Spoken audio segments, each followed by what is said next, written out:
It is past midnight in the village of Oymyakon. In January, the sun rises at 10 in the morning and sets before 3 in the afternoon. The bears of this region are among the largest land predators in the world. An adult male can weigh over 500 kilograms. When a bear appears in winter outside its den, something has gone very wrong. They do not hibernate the way bears do in warmer climates. Nadezhda Ivanovna is 79 years old. She has lived alone in this cabin for 11 years. I heard it before I saw it. The sound was wrong, not aggressive, just tired.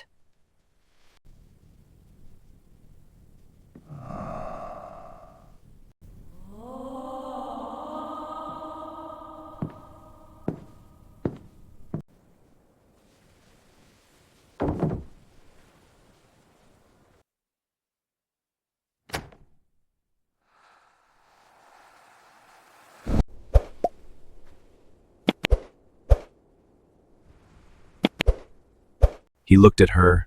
She looked at him. She had 60 seconds to make a decision.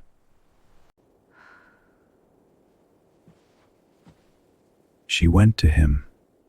What she saw stopped her mid-breath.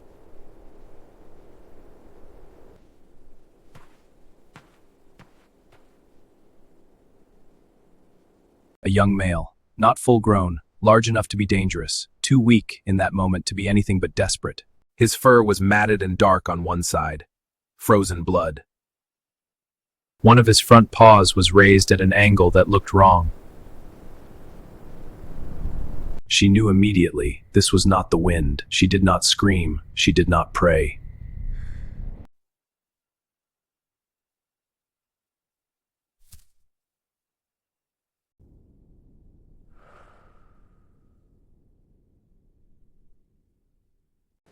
He just needed someone to stop. In the first 10 seconds, she pulled 2 wool blankets from just inside the door.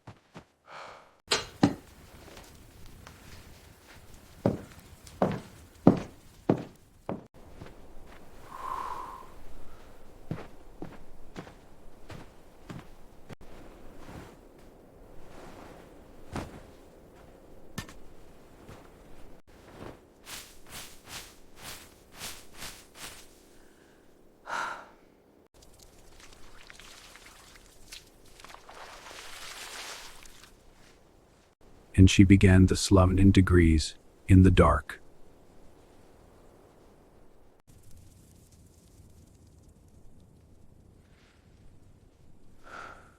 An animal that is angry sounds one way. An animal that is suffering sounds completely different. I knew. Through the night, Nadezhda brought out everything she could carry from inside the cabin. She did not sleep. She counted his breaths. She told us that. Every few minutes she counted 5 breaths, and if they came, she allowed herself to sit back again. The temperature did not rise. The darkness did not lift. The cold was absolute and indifferent, as it always is. She sat with him until morning came.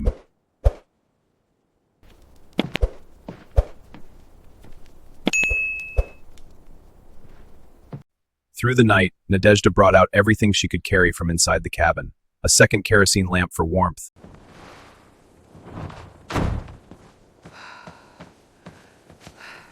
Dried fish from her winter stores, which she placed near his nose in an attempt to encourage him to eat.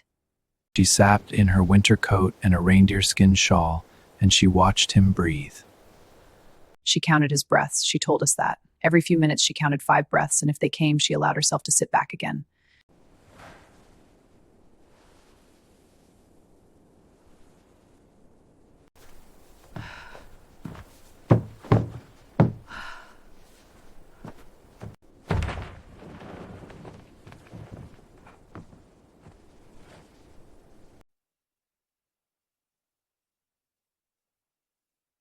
It was a long night, but I have had many long nights.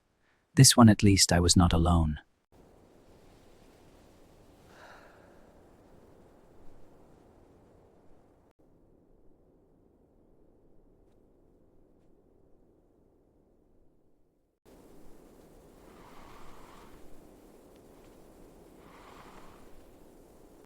By dawn, his breathing had steadied. He did not shed water from a bowl. The darkness is ending. Winter here is long. but it always, eventually, ends. He did not stand, not that first morning, but he accepted water from a bowl Nadezhda placed beside him.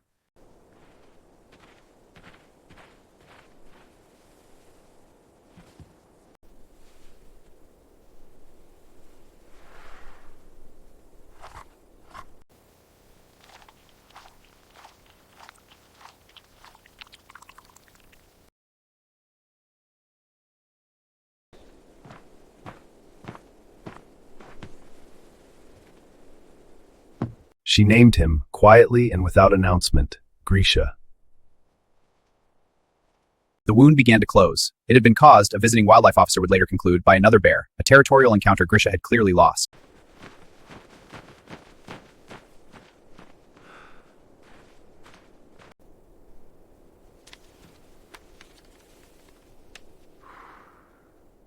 He was lucky the wound had not been deeper. He was lucky the cold had slowed the bleeding.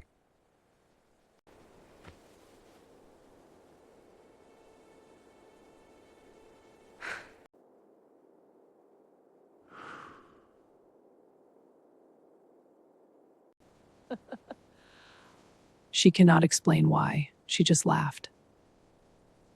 All right, Grisha, water first. Now for the wound. Looks better. Good bear.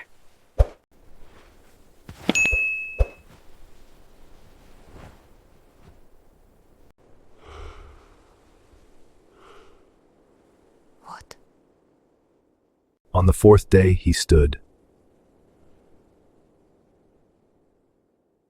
Over the following days, the wound began to close. He was lucky the cold had slowed the bleeding, caused by another bear, a territorial encounter Grisha had clearly lost. He was lucky. He survived.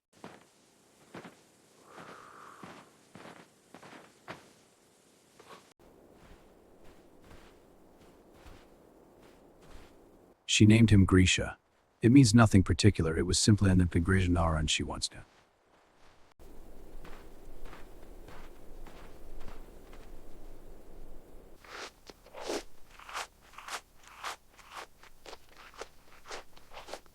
She says she does not know if he understood anything. But I know he looked back before he went.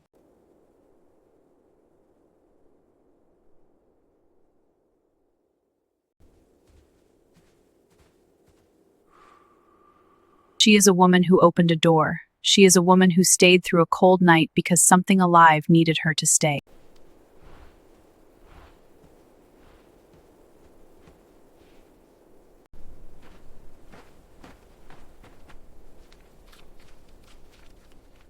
On the 9th day, he walked off the porch on his own.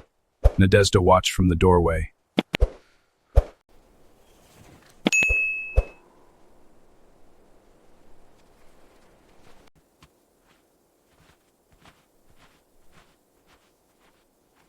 She did not call after him. She simply stood and watched as he moved through the snow toward the tree line.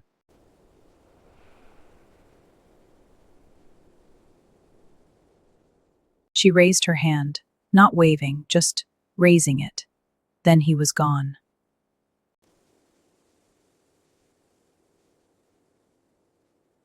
Then he was gone. That is enough for me.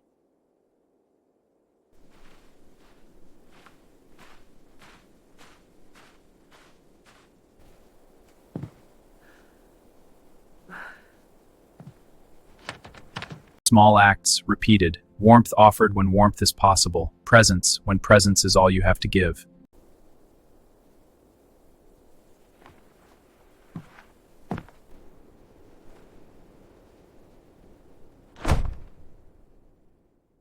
There is a version of this story in which Nadezhda Ivanovna is called a hero. She would not use that word. She would find it embarrassing.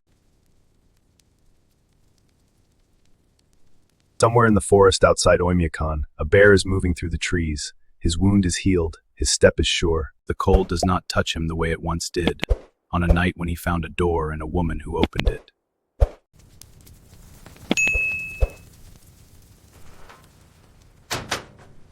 She is a woman who opened a door.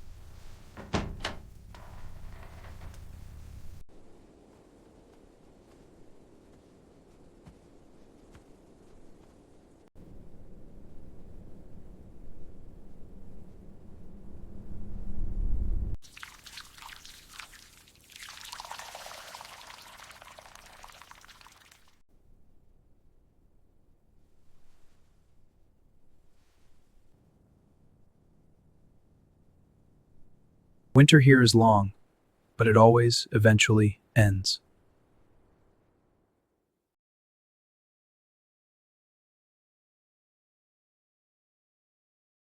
There is a version of this story in which Nadezhda Ivanovna is called a hero.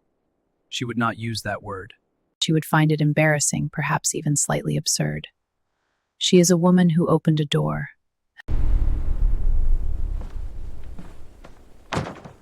Has come to understand, in the particular and wordless way that such a life teaches. It is mostly just this: small acts, repeated, warmth offered when warmth is possible. Presence, when presence is all you have to give.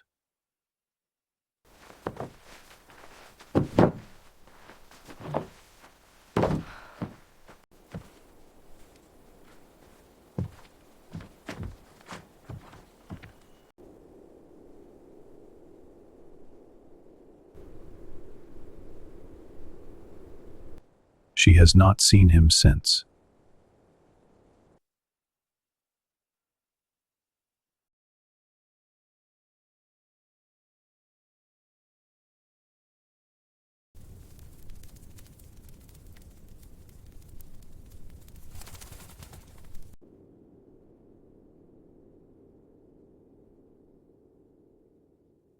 These are her hands. She is 79 years old. She opened a door. Everything else follows from that. Winter here is long, but it always, eventually, ends. If this story stayed with you, share it. Someone out there needs to be reminded that no minimum audience. They are out there, we promise. The cold does not touch him the way it once did.